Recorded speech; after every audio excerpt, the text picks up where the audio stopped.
അധ്യായം 7. Trading psychology ഒരു ശക്തമായ ആയുധമാണ്. തുടക്കത്തിൽ എന്റെ വിപാസനാധ്യാനത്തിന്റെ അനുഭവം പറഞ്ഞതും എന്റെ ട്രേഡിംഗ് കരിയറിലെ ഏറ്റവും മികച്ച ലാഭം നേടിയതിന് ശേഷവും എനിക്ക് വലിയ ഒരു ദയനീയാവസ്ഥയുണ്ടായി എന്ന് പറഞ്ഞതും ഓർക്കുന്നുണ്ടാവുമല്ലോ. ആ കഥ എന്തായിരുന്നുവെന്ന് പറയാം. അത് സംഭവിച്ചത് 2016 സെപ്റ്റംബർ 29-നാണ്. ഇന്ത്യയുടെ സർജിക്കൽ സ്ട്രൈക്ക് ദിവസം. എന്റെ ഇൻട്രാഡേ സിസ്റ്റം ആ ദിവസം ഒരു ഷോർട്ട് ട്രേഡാണ് സൂചിപ്പിച്ചത്. മാത്രമല്ല, അത് നിഫ്റ്റിയുടെ പ്രതിമാസ എക്സ്പയറി ദിവസവുമായിരുന്നു. 2016-ൽ നിഫ്റ്റിക്ക് പ്രതിവാര ഓപ്ഷനുകൾ ഉണ്ടായിരുന്നില്ല. ആ ദിവസങ്ങളിൽ ഞാനൊരു പ്യുവർ ഓപ്ഷൻ ബയറായിരുന്നു. എക്സ്പയറി മാസാമാസം ആയിരുന്നതുകൊണ്ട് സമയം തീരുന്നതിന് വലിയ സ്വാധീനമുണ്ടായിരുന്നില്ലല്ലോ. അങ്ങനെ 1.5 രൂപ പ്രീമിയം മൂല്യത്തിൽ തുറന്നതിന് ശേഷം ഞാൻ മാന്യമായ അളവിലുള്ള നിഫ്റ്റി പുട്സ് അഥവാ PE വാങ്ങി. PEകൾ വാങ്ങുമ്പോൾ അതെനിക്ക് മറക്കാൻ കഴിയാത്ത ഒരു ദിവസമായി മാറുമെന്ന് അന്നെനിക്കറിയാമായിരുന്നില്ല. ആ സമയത്ത് എന്റെ എല്ലാ ട്രേഡിംഗ് വിവരങ്ങളും പങ്കുവയ്ക്കുമായിരുന്ന ഒരു വാട്സാപ്പ് ഗ്രൂപ്പ് എനിക്കുണ്ടായിരുന്നു. ആ ഗ്രൂപ്പിൽ വിദഗ്ധനായ ഒരു ട്രേഡർ കൂടെയായ ഒരു കൂട്ടുകാരനും എനിക്കുണ്ടായിരുന്നു. പലപ്പോഴും ഞങ്ങളുടെ കാഴ്ചപ്പാടുകൾ എതിരായിരുന്നു.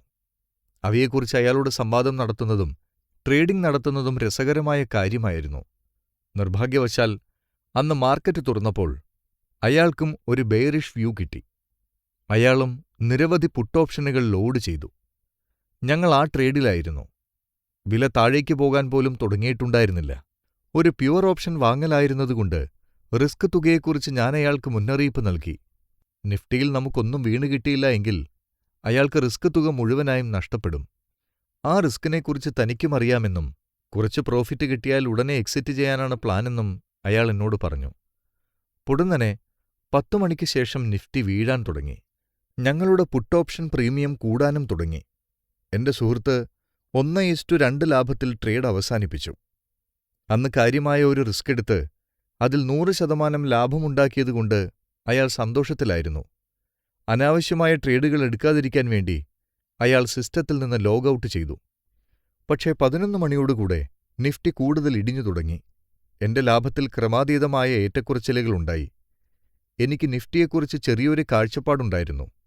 എങ്കിലും അത് ഇത്രയധികം ഇടിയുമെന്ന് ഞാൻ കരുതിയിരുന്നില്ല. പിന്നീട് മാധ്യമങ്ങളിൽ സർജിക്കൽ സ്ട്രൈക്കിന്റെ വാർത്ത വന്നപ്പോഴാണ് നിഫ്റ്റിയിൽ അത്ര വലിയ ഇടിവുണ്ടാകാനുള്ള കാരണം എനിക്ക് മനസ്സിലായത്. മാസാവസാന ദിവസം കൂടെ ആയിരുന്നു ആ ദിവസം. സിസ്റ്റം ഒരു ഷോർട്ട് ട്രേഡ് സൂചിപ്പിച്ചതുകൊണ്ടും ഞാൻ ഷോർട്ട് പൊസിഷൻ എടുത്തതിന് ശേഷമാണ് വാർത്ത വന്നത് എന്നതുകൊണ്ടും അപ്പോഴും ഭാഗ്യം എന്റെ കൂടെയായിരുന്നു. ഞാനൊരു ബുദ്ധിമാനാണെന്ന് എനിക്ക് സ്വയം തോന്നി. അതുകൊണ്ട് നിഫ്റ്റി കുറച്ച് പോയിന്റുകൾ കിടിഞ്ഞപ്പോൾ ഞാൻ ഷോർട്ട് പൊസിഷനുകൾ ക്ലോസ് ചെയ്യാൻ തുടങ്ങി. ഉച്ചയ്ക്ക് 12 മണിയായപ്പോഴേക്ക് ഞാൻ എന്റെ മിക്കവാറും എല്ലാ പൊസിഷനുകളും ക്ലോസ് ചെയ്തിട്ട് വളരെ കുറച്ച് ഷോർട്ട് പൊസിഷനുകൾ മാത്രമേ നിലനിർത്തിയിരുന്നുള്ളൂ. അവ EOD വരെ കൊണ്ടുപോകാൻ ഞാൻ തീരുമാനിച്ചു. എനിക്കന്ന് ഊണ് കഴിക്കണമെന്ന് തോന്നിയതേയില്ല. അതുകൊണ്ട് വിലവ്യവഹാരം മുഴുവൻ കണ്ടു.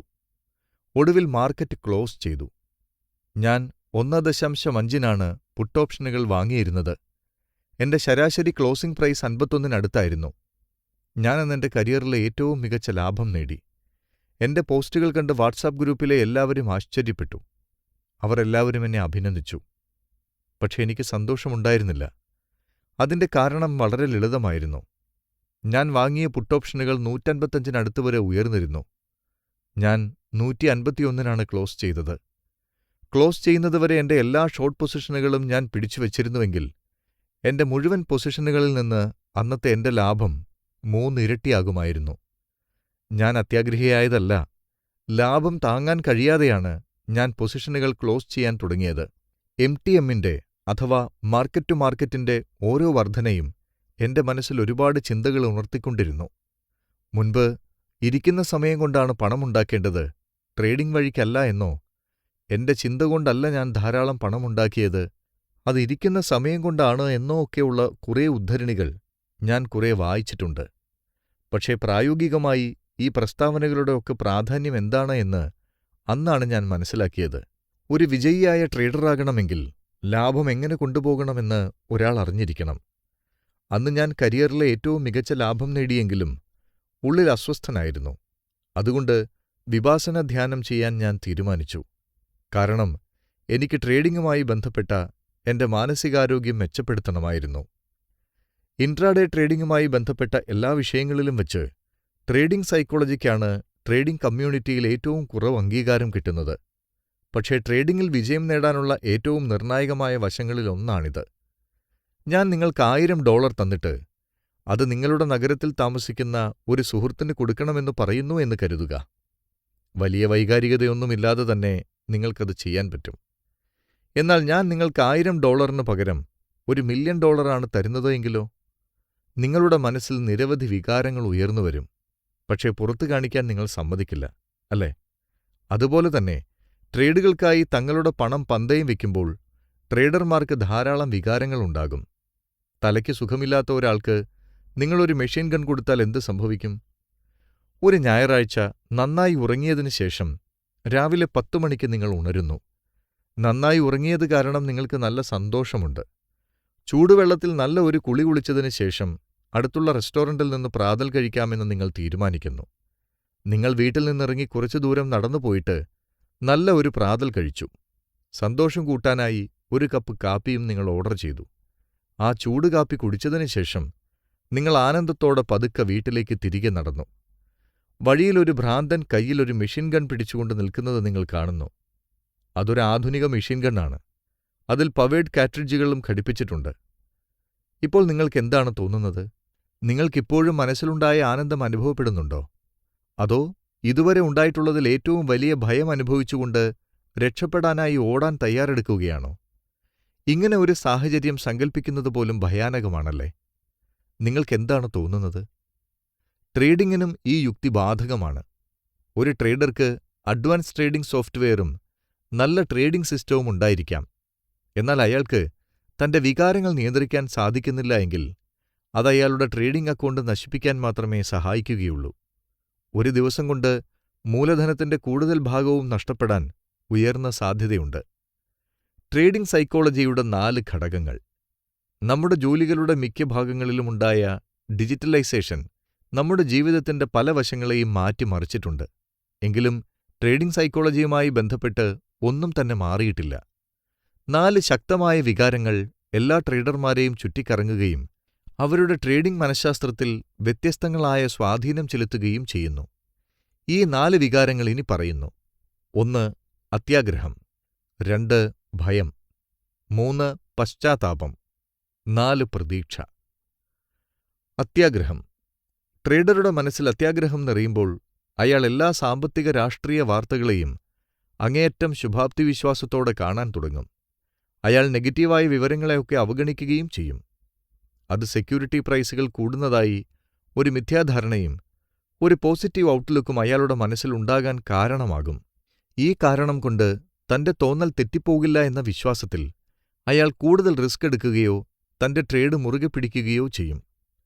പക്ഷെ അപ്പോഴും ഓർക്കേണ്ട ഒരു കാര്യമുണ്ട്. ഒരു ട്രേഡർക്ക് ലാഭമില്ലെങ്കിലും മാർക്കറ്റിൽ പിടിച്ചു നിൽക്കാൻ പറ്റും. പക്ഷേ മൂലധനമില്ലാതെ അത് പറ്റില്ല. മൂലധനം സംരക്ഷിക്കേണ്ടത് പ്രധാനപ്പെട്ട കാര്യമാണ്. അടുത്ത പ്രധാന കാര്യം സ്ഥിരമായി ലാഭമുണ്ടാക്കലാണ്. ഭയം. അത്യാഗ്രഹമെന്ന നാണയത്തിന്റെ മറുവശമാണ് ഭയം. ഭയം കൂടുതൽ ശ്രദ്ധ കേന്ദ്രീകരിക്കുന്നത് ആളുകളുടെ വിശാല മനസ്ഥിതിയിലാണ്. ഭയം 2 തരത്തിലുണ്ട്. 1. ട്രേഡുകൾ എടുക്കുന്നതിനുള്ള ലളിതമായ ഭയം. 2. നഷ്ടപ്പെടുമോ എന്ന ഭയം അഥവാ ഫോമോ. നിങ്ങളുടെ മനസ്സിലുണ്ടാകുന്ന മിക്കവാറും എല്ലാ ഭയങ്ങളും ട്രേഡിംഗിലുള്ള നിങ്ങളുടെ മുൻകാല നെഗറ്റീവ് അനുഭവങ്ങൾ കൊണ്ടുണ്ടായവയാണ്. തന്റെ ട്രേഡിംഗ് സെറ്റപ്പ് ഒരു എൻട്രി കാണിച്ചതിന് ശേഷവും ഒരു ട്രേഡർ ട്രേഡ് ചെയ്യാൻ മടിക്കുന്നതൊരു ഉദാഹരണമാണ്. അയാൾക്ക് ആ ട്രേഡിംഗ് സെറ്റപ്പിലൂടെ പണം നഷ്ടപ്പെട്ടിട്ടുണ്ട് എന്നാണിത് സൂചിപ്പിക്കുന്നത്. അയാളുടെ ഉപബോധ മനസ്സ് ആ ട്രേഡിംഗ് കൺസെപ്റ്റിനെ വേദനയോടെ ഓർത്തുവെച്ചു. അതുകൊണ്ടാണ് അയാൾക്ക് മടി തോന്നുന്നത്. ഈ ലളിതമായ ഭയം ഒഴിവാക്കാൻ 2 വഴികളുണ്ട്. 1. ട്രേഡിംഗ് സെറ്റപ്പിനെക്കുറിച്ചുള്ള നിങ്ങളുടെ ബോധ്യം കൂട്ടുക. നിങ്ങൾ മാനുവലി ഒരു ഇൻട്രാഡേ ട്രേഡിംഗ് സിസ്റ്റം 10 വർഷത്തേക്ക് ബാക്ക് ടെസ്റ്റ് ചെയ്യുകയാണ് എങ്കിൽ ഓരോ ഡാറ്റയും നിങ്ങളുടെ ഉപബോധ മനസ്സിൽ സൂക്ഷിക്കപ്പെടുകയും അതുവഴി നിങ്ങളുടെ ബോധ്യം കൂടുകയും ചെയ്യും. 2. ട്രേഡ് പ്ലാൻ ചെയ്യുകയും പ്ലാനിംഗ് അനുസരിച്ച് ട്രേഡ് ചെയ്യുകയും ചെയ്യുക. നിങ്ങളുടെ ട്രേഡിംഗ് സിസ്റ്റത്തെക്കുറിച്ച് വ്യക്തമായ നിയമങ്ങൾ എഴുതിവെക്കുകയും അവ പാലിക്കാനായി ആത്മാർത്ഥമായി ശ്രമിക്കുകയും ചെയ്യുക. ലൈവ് മാർക്കറ്റിൽ നമ്മളുടെ മനസ്സിൽ പല വികാരങ്ങൾ നിറഞ്ഞിരിക്കുന്നതുകൊണ്ട് ലൈവ് മാർക്കറ്റിൽ നിയമങ്ങൾ മാറ്റാൻ ഒരിക്കലും ശ്രമിക്കരുത്. നിങ്ങളുടെ ട്രേഡിംഗ് സെറ്റപ്പ് വില കാണിക്കുന്നു. എന്നാൽ 100% ഉറപ്പില്ലാത്തതുകൊണ്ട് നിങ്ങൾ എൻട്രി എടുക്കുന്നില്ല. എന്നാൽ അതിനുശേഷം വിലയിലൊരു വലിയ ചലനമുണ്ടാകുന്നു. ഇപ്പോഴാണ് ഫോമോ അഥവാ നഷ്ടപ്പെട്ടുപോയി എന്ന ഭയമുണ്ടാകുന്നത്. ഇതൊരു എൻട്രിയെ പിന്തുടരുന്നതിലേക്ക് നയിക്കും. പക്ഷേ അത് ട്രേഡിംഗിന് ചേർന്നതല്ല. ഒരു ട്രേഡർ അടുത്ത ദിവസം ചാർട്ട് കാണുമ്പോൾ അയാളുടെ മനസ്സ് തലേ ദിവസത്തെ നഷ്ടപ്പെട്ടുപോയ അവസരം ഓർക്കുകയും അയാളുടെ ട്രേഡ് സെറ്റപ്പ് സംഭവിച്ചിട്ടുണ്ട് എന്ന് എങ്ങനെയോ അയാളെ ബോധ്യപ്പെടുത്തുകയും ചെയ്യും. അത്തരം അനുഭവങ്ങൾ അധികമൊന്നും ഉണ്ടാകാത്തതുകൊണ്ട് പുതിയ ട്രേഡർമാർക്ക് ഫോമോ ഉണ്ടാകുന്നത് വലിയ ബുദ്ധിമുട്ടായിരിക്കും. ഫോമോ കൈകാര്യം ചെയ്യാനുള്ള ഏറ്റവും നല്ല മാർഗം നിയമങ്ങൾ ഉണ്ടാക്കുകയും ലൈവ് മാർക്കറ്റിൽ അവ ശ്രദ്ധാപൂർവം പാലിക്കുകയും ചെയ്യുക എന്നതാണ്. പശ്ചാത്താപം. നിങ്ങൾ ചെയ്യാൻ പാടില്ല എന്ന് നിങ്ങൾ തന്നെ കരുതുന്ന കാര്യങ്ങൾ ചെയ്യാനായി തിരഞ്ഞെടുക്കുമ്പോൾ നിങ്ങൾക്ക് സ്വന്തം ധാരണയിലുണ്ടാകുന്ന ഭിന്നിപ്പാണ് പശ്ചാത്താപം. പരസ്പരവിരുദ്ധമായ 2 ട്രേഡിംഗ് ചിന്തകൾ നിങ്ങൾക്കൊരേ സമയം ഉണ്ടാകുമ്പോൾ നിങ്ങളുടെ മനസ്സിൽ അനുഭവപ്പെടുന്ന അസ്വസ്ഥതയാണ് ഈ പശ്ചാത്താപം. നിങ്ങളൊരു ലോങ് ട്രേഡ് ചെയ്യുകയാണ് എന്ന് കരുതുക. നിങ്ങളുടെ സിസ്റ്റത്തിന്റെ നിയമങ്ങൾ പറയുന്നത് ആ ദിവസം അത് ഐബിയുടെ ഉയർന്ന നിലയ്ക്ക് മുകളിൽ ബ്രേക്ക് ചെയ്യുകയാണ് എങ്കിൽ മാത്രം ട്രേഡിംഗിൽ നിന്ന് പുറത്തുകടക്കാനാണ്. പക്ഷേ നിങ്ങൾ മുകളിലൊരു ബെയറിഷ് എൻഗൾഫിംഗ് പാറ്റേൺ കാണുന്നു. അപ്പോൾ നിങ്ങൾക്ക് ട്രേഡ് തുടരണോ പുറത്തു കടക്കണോ എന്ന് തീരുമാനിക്കാൻ പറ്റാതെ ധർമ്മസങ്കടത്തിലാകുന്നു. സിസ്റ്റം പറയുന്നതനുസരിച്ച് നിങ്ങൾ ഹോൾഡ് ചെയ്യാൻ തീരുമാനിക്കുന്നു. പക്ഷെ വില തിരികെ കയറുകയും നിങ്ങൾ സ്റ്റോപ്പ് ലോസിലെത്തുകയും ചെയ്യുന്നു. ഈ അനുഭവം പശ്ചാത്താപത്തിന് കാരണമാകാം. ഇൻട്രാഡേ ട്രേഡിംഗിൽ പശ്ചാത്താപങ്ങൾ ഒരിക്കലും അവസാനിക്കാത്തവയാണ്. എല്ലാ ദിവസവും എന്തിനെങ്കിലും ഖേദിക്കാനുള്ള സാധ്യത നിങ്ങൾക്കുണ്ടാകും. അതുകൊണ്ട് ട്രേഡിംഗ് സിസ്റ്റത്തിനനുസരിച്ച് നമ്മുടെ ട്രേഡുകൾ മാനേജ് ചെയ്യുന്നതാണ് നല്ലത്. പശ്ചാത്താപത്തെ നേരിടാനുള്ള ചില പൊടിക്കൈകൾ ഇനി പറയുന്നു. 1. ട്രേഡിംഗിൽ പശ്ചാത്താപവും ഒരു വികാരം മാത്രമാണ് എന്ന് അംഗീകരിക്കുക. മാർക്കറ്റിലെ എല്ലാ നല്ല സമയങ്ങളും എല്ലാവർക്കും എത്തിപ്പിടിക്കാൻ കഴിയില്ല. 2. മാർക്കറ്റ് എപ്പോഴും ഉണ്ടായിരിക്കുമെന്ന് ഓർക്കുക. ഭാവിയിൽ എപ്പോൾ വേണമെങ്കിലും നിങ്ങൾക്കൊരു നല്ല ട്രേഡ് എടുക്കാൻ സാധിക്കും. 3. നല്ല ട്രേഡും നല്ല ട്രേഡിംഗും തമ്മിൽ വലിയ വ്യത്യാസമുണ്ട്. ഒരു ട്രേഡ് കൊണ്ട് നിങ്ങളുടെ ഇൻട്രാഡേ ട്രേഡിംഗ് കരിയർ ഉണ്ടാവില്ല. അതുകൊണ്ട് നിങ്ങളുടെ സിസ്റ്റത്തിനനുസരിച്ച് കൂടുതൽ ട്രേഡുകൾ നേടുന്നതിൽ ശ്രദ്ധിക്കുക. പ്രതീക്ഷ. ട്രേഡിംഗ് സൈക്കോളജിയിൽ പ്രതീക്ഷ എന്ന് പറയുന്നത് വലുതായി എന്തോ സംഭവിക്കുമെന്നുള്ള അയഥാർത്ഥമായ പ്രതീക്ഷയാണ്. തങ്ങളുടെ ട്രേഡിംഗ് പ്ലാനിൽ നിന്ന് വ്യതിചലിക്കുമ്പോൾ തന്നെ ട്രേഡർമാരുടെ മനസ്സിൽ വരുന്ന സ്വാഭാവികമായ മനുഷ്യവികാരമാണ് പ്രതീക്ഷ. അത് സൂക്ഷ്മമായി തോന്നാം, പക്ഷെ അത് ഏറ്റവും അപകടകരമായ ഒരു വികാരമാണ്. പ്രതീക്ഷ വലിയ നഷ്ടങ്ങൾക്ക് വഴിതെളിച്ചേക്കാം. പല സന്ദർഭങ്ങളിലും പ്രതീക്ഷ അഭിമാനത്തോട് ബന്ധപ്പെട്ടാണ് ഇരിക്കുന്നത്. തങ്ങളുടെ മൂലധനത്തിൽ നഷ്ടം വരുത്തിയ ഒരു തെറ്റായ കാര്യം ചെയ്തുവെന്ന് പ്രത്യേകിച്ചും പൊതുസ്ഥലത്ത് വച്ച് സമ്മതിക്കാൻ പല ട്രേഡർമാരും ഇഷ്ടപ്പെടുന്നില്ല. ട്രേഡിംഗ് സൈക്കോളജി എങ്ങനെ മെച്ചപ്പെടുത്താം? ഇൻട്രാഡേ ട്രേഡിംഗിൽ നമ്മുടെ വികാരങ്ങൾക്ക് മേൽ നിയന്ത്രണം നേടുക എന്ന് പറയുന്നത് ഒരിക്കലും തീരാത്ത ഒരു പോരാട്ടമാണ്. പക്ഷേ ഈ വികാരങ്ങളെ കൈകാര്യം ചെയ്യാനുള്ള അടിസ്ഥാനപരമായ കാര്യങ്ങൾ എളുപ്പമാണ്. 1. പോസിറ്റീവ് എഡ്ജും വ്യക്തമായി നിർവചിക്കപ്പെട്ട നിയമങ്ങളുമുള്ള ഒരു ഇൻട്രാഡേ ട്രേഡിംഗ് സ്ട്രാറ്റജി തിരഞ്ഞെടുക്കുക. കൃത്യമായി മണി മാനേജ്മെന്റ് നിയമങ്ങളോടെ ഇത് ആവർത്തിച്ച് നടപ്പിലാക്കുക. 2. നമ്മുടെ ചിന്തകൾക്ക് മുകളിൽ ആധിപത്യം സ്ഥാപിക്കാൻ സമ്മതിച്ചു കൊടുത്താൽ നമ്മുടെ വികാരങ്ങൾ കൂടുതൽ കുഴപ്പങ്ങളുണ്ടാക്കും എന്നുള്ള കാര്യം എപ്പോഴും ഓർക്കുക. എല്ലാ ദിവസവും 30 മിനിറ്റ് ധ്യാനം ചെയ്യുന്നത് ഈ വികാരങ്ങളുടെ സ്വാധീനം കുറയ്ക്കാൻ സഹായിക്കും. 3. എല്ലാ ട്രേഡുകളും ഒരു ട്രേഡിംഗ് ജേണലിൽ ലോഗ് ചെയ്യുകയും ആഴ്ചയുടെ അവസാനത്തിൽ നിങ്ങളുടെ ട്രേഡുകൾ പഠിക്കുകയും ചെയ്യുക. നഷ്ടം വന്ന ട്രേഡുകളിൽ കൂടുതൽ ശ്രദ്ധിക്കുക.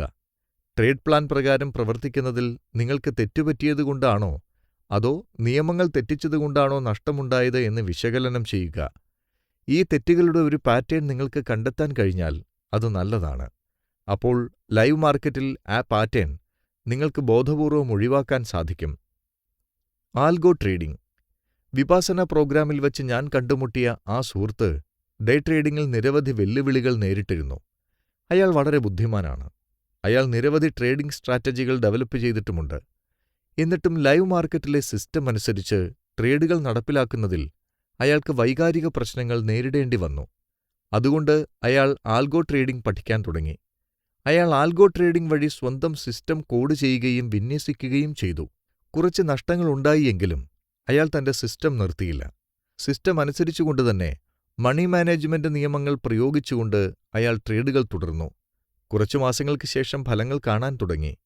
അയാളുടെ ആൽഗോ സിസ്റ്റം നല്ല വരുമാനം നൽകി. ഇപ്പോഴയാൾ നിരവധി ട്രേഡിംഗ് സ്ട്രാറ്റജികൾ വിന്യസിക്കുകയും ജീവിതം ആസ്വദിക്കുകയും ചെയ്യുന്നു. പണ്ട് സ്റ്റോക്ക് ബ്രോക്കർമാർ കൈകൾ കൊണ്ട് ആംഗ്യം കാണിച്ച് ട്രേഡുകൾ നടത്തുകയും ഉറക്കെ വിളിച്ചുപറയുകയും ചെയ്തുകൊണ്ട് പരസ്പരം വഴക്കുകൂടുമായിരുന്നു.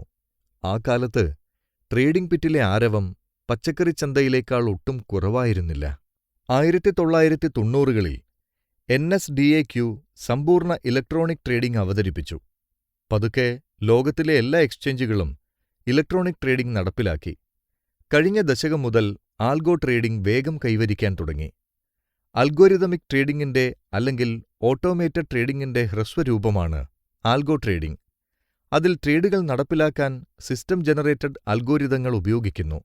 Entry, exit, trailing SL, position size, timing, അനുബന്ധ ഗണിതശാസ്ത്ര മോഡൽ എന്നിവയിലുള്ള ശരിയായ നിയമങ്ങളോടെ ഒരു ട്രേഡർ അമിബ്രോക്കർ AFL, പൈത്തൺ അല്ലെങ്കിൽ ജാവ ഇവയിലേതെങ്കിലും ഒരു കമ്പ്യൂട്ടർ പ്രോഗ്രാം മുൻകൂട്ടി രൂപകൽപ്പന ചെയ്യും. സാധാരണ ട്രേഡിംഗിൽ ഒരു ട്രേഡർ ആയിരിക്കും വാങ്ങാനും വിൽക്കാനുമുള്ള തീരുമാനങ്ങൾ എടുക്കുന്നതും ട്രേഡിംഗ് അക്കൗണ്ടിൽ ഓർഡറുകൾ കൊടുക്കുന്നതും. അതേസമയം അൽഗോ ട്രേഡിംഗിൽ അൽഗോ ട്രേഡ് എക്സിക്യൂഷനിൽ എന്തെങ്കിലും പിശകില്ലാത്ത പക്ഷം ട്രേഡർ ലൈവ് മാർക്കറ്റിൽ തീരുമാനങ്ങളൊന്നും എടുക്കില്ല. ഹിസ്റ്റോറിക്കൽ ഡാറ്റയിൽ അതിന്റെ പ്രകടനം ബാക്ക് ടെസ്റ്റ് ചെയ്തതിനു ശേഷം അയാൾ ഒരു ട്രേഡിംഗ് സിസ്റ്റം അന്തിമമായി തീരുമാനിക്കുകയും ലൈവ് മാർക്കറ്റിൽ ട്രേഡുകൾ എടുക്കാനായി വിന്യസിക്കുകയും ചെയ്യും.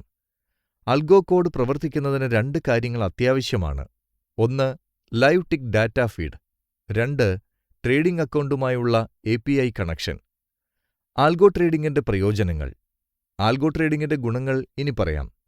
വികാരങ്ങളുണ്ടാക്കുന്ന പ്രശ്നങ്ങളുടെ ഒരു പ്രധാന ഭാഗം ഒഴിവാക്കാൻ ഇത് സഹായിക്കുന്നു. ഇത് ട്രേഡിംഗിൽ അച്ചടക്കം കൊണ്ടുവരുന്നു. ട്രേഡർമാർക്ക് വ്യത്യസ്ത അക്കൗണ്ടുകളിൽ ഒന്നിലധികം ഓർഡറുകൾ എളുപ്പത്തിൽ കൈകാര്യം ചെയ്യാൻ കഴിയും. ഇത് ട്രേഡ് എക്സിക്യൂഷൻ വേഗത്തിലാക്കുന്നു. ചരിത്രപരമായ വീഴ്ചകളും ബാക്ക് ടെസ്റ്റിംഗും വഴി നഷ്ടമുണ്ടാകുന്ന ദിവസങ്ങൾ സ്വീകരിക്കാൻ ഇത് ട്രേഡറെ മാനസികമായി തയ്യാറാക്കുന്നു. ആൽഗോ ട്രേഡിംഗിന്റെ ദോഷങ്ങൾ. എല്ലാ ട്രേഡിംഗ് പ്രശ്നങ്ങൾക്കും 100% പരിഹാരമല്ല ആൽഗോ ട്രേഡിംഗ്. ആൽഗോ ട്രേഡിംഗിന് ട്രേഡർമാരുടെ വികാരങ്ങളെ ഒരു പരിധിവരെ നിയന്ത്രിക്കാനായി അവരെ സഹായിക്കാൻ മാത്രമേ കഴിയൂ. ആൽഗോ ട്രേഡിംഗിന്റെ പോരായ്മകൾ ഇനി പറയുന്നു. ട്രേഡിംഗിൽ നിന്ന് വികാരങ്ങളെ 100% ഇല്ലാതെയാക്കാൻ ഇത് സഹായിക്കുന്നില്ല. ഉദാഹരണത്തിന്, ലോകവിപണിയോ SGX നിഫ്റ്റിയോ പ്രധാനമായ ഒരു ഗ്യാപ്പ് അപ്പ് അല്ലെങ്കിൽ ഗ്യാപ്പ് ഡൗൺ ഓപ്പൺ കാണിക്കുമ്പോൾ അടുത്ത ട്രേഡിംഗ് ദിവസം സിസ്റ്റം ഓൺ അഥവാ ഓഫ് ചെയ്യുന്നത് എപ്പോഴും വൈകാരികമായി വെല്ലുവിളി നിറഞ്ഞതായിരിക്കും. അതിനൊരു നിശ്ചിത വിലയുണ്ട്. പല ബ്രോക്കർമാരും അവരുടെ APIകൾ ഉപയോഗിക്കുന്നതിന് ഓരോ മാസവും നിശ്ചിത തുക ഈടാക്കുന്നു. കൂടാതെ ട്രേഡർമാർക്ക് ആൽഗോ ബ്രിഡ്ജുകൾ, intraday data feed, program host ചെയ്യുന്നതിനുള്ള ക്ലൗഡ് സെർവർ മുതലായവയ്ക്കും എല്ലാ മാസവും ഫീസ് അടയ്ക്കേണ്ടിവരും. ഈ ചെലവുകൾ മൊത്തത്തിലുള്ള ലാഭം കുറയ്ക്കുന്നു. ഇത് ട്രേഡർമാർക്ക് 100% സ്വാതന്ത്ര്യം നൽകുന്നില്ല. പല സമയത്തും API ബ്രിഡ്ജ് അല്ലെങ്കിൽ ബ്രോക്കർ ടെർമിനൽ അല്ലെങ്കിൽ ഡാറ്റ ഫീഡ് എന്നിങ്ങനെ എന്തെങ്കിലുമൊക്കെ ബ്രേക്ക് ആകാം. അതുകൊണ്ട് എല്ലാ ട്രേഡിംഗ് ദിവസവും ഇത് നിരീക്ഷിക്കേണ്ടിവരും. ഇതുപയോഗിക്കാൻ ഒരു ട്രേഡിംഗ് ആശയം രൂപകൽപ്പന ചെയ്യുന്നതിനും ബാക്ക് ടെസ്റ്റ് ചെയ്യുന്നതിനും നടപ്പിലാക്കുന്നതിനും വേണ്ട കോഡിംഗ് അറിവ് ആവശ്യമാണ്. ട്രേഡിംഗുമായി ബന്ധപ്പെട്ട് എന്തെങ്കിലും മാറ്റമുണ്ടാകുമ്പോഴെല്ലാം നിങ്ങളുടെ ആൽഗോ കോഡിന് റീവർക്കും റീഡിസൈനിങ്ങും ആവശ്യം വരും. അത് ലോട്ട് സൈസിലുള്ള മാറ്റമോ മാർജിൻ മാറ്റമോ അല്ലെങ്കിൽ നിങ്ങൾ ബ്രോക്കറെ മാറ്റുന്നതോ ആകാം.